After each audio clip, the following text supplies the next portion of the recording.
அனைவருக்கும் வணக்கம். இப்போ நீங்க பார்த்து கொண்டிருக்கக்கூடிய இந்த காணொளி திருப்பரங்குன்றம் திருக்கோயில் பற்றிய அறிந்த அறியாத சில சுவாரஸ்யமான தகவல்களை தான் நாம இன்னைக்கு தெரிஞ்சுக்க போறோம்.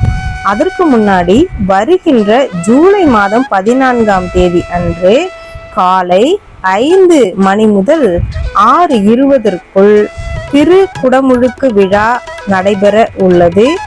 ஆகவே நாமும் திருக்குடமுழுக்கு விழாவில் பங்கு பெற்று அருள்மிகு சுப்பிரமணியருடைய அருளினை பெறுவதற்கு ஆயத்தமாவோம்.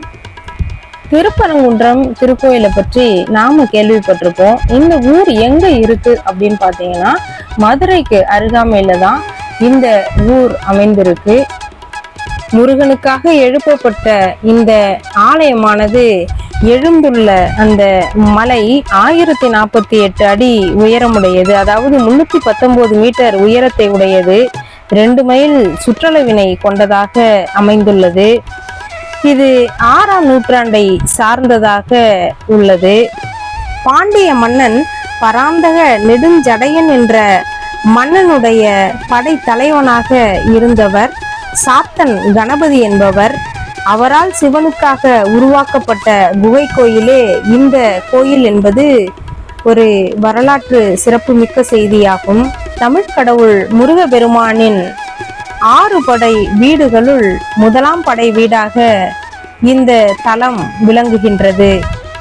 இந்த தலமானது பாடல் பெற்ற சிறப்பினை உடையது. அதாவது சம்பந்தர், சுந்தரர், மாணிக்கவாசகர் என்று சமய குரவர்களால் பாடல் பெற்ற ஒரு தலமாக இத்தலம் விளங்குகின்றது. அதற்கு அடுத்தபடியாக சங்க இலக்கியங்களில் கூட இந்த தலம் பற்றிய குறிப்புகள் கிடைக்கின்றன. திருமுருகாற்றுப்படை, பரிபாடல், அகநானூறு, கலித்தொகை, மதுரை காஞ்சி என்ற நூல்களில், அதாவது சங்க கால இலக்கியங்களில் இந்த ஆலயத்தை பற்றிய குறிப்புகள் காண கிடக்கின்றன. இந்த ஆலயத்தின் மற்றுமோர் சிறப்பினை நாம் அறிந்து கொள்வோம்.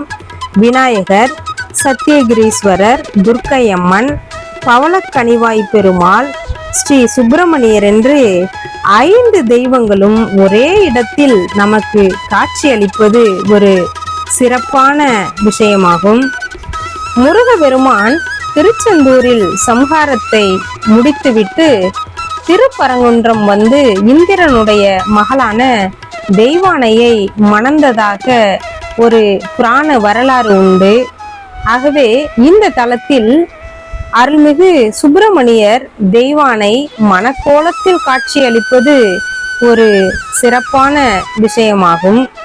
இங்குள்ள அம்பிகையானவள் மகிஷனை வதம் செய்து தோஷம் நீங்குவதற்காக இங்கு வந்து தவம் செய்து பாவ விமோச்சனம் பெற்றதாக ஒரு வரலாறும் உண்டு. அதற்கு அடுத்தபடியாக பிரம்மனால் பூஜிக்கப்பட்ட கற்பக விநாயகர் இந்த தலத்தில் நமக்கெல்லாம் காட்சியளிக்கிறார். இந்த தலத்தில் மொத்தம் 50 படிக்கட்டுகள் உள்ளன. இந்த மலையே சிவலிங்க ரூபமாக காட்சியளிப்பது மற்றுமோர் சிறப்பம்சமாகும். ஒரு சமயம் கைலாயத்தில் சிவபெருமான் பார்வதி தேவிக்கு ஓம் எனும் பிரணவ மந்திரத்தின் அந்த உட்பொருளை கூறிக்கொண்டிருந்தார். அவ்வாறு கூறிக்கொண்டிருக்கும் போது அம்பிகையின் மடியில் அமர்ந்திருந்த முருகன் அதை கேட்டு கொண்டிருந்தார். பிறகு மந்திரத்தின் பொருளை குருவின் மூலமே அறிய வேண்டும் என நினைத்து தன் தவறை போக்க வேண்டி இங்கு வந்து தவம் மேற்கொண்டார் முருகப்பெருமான்.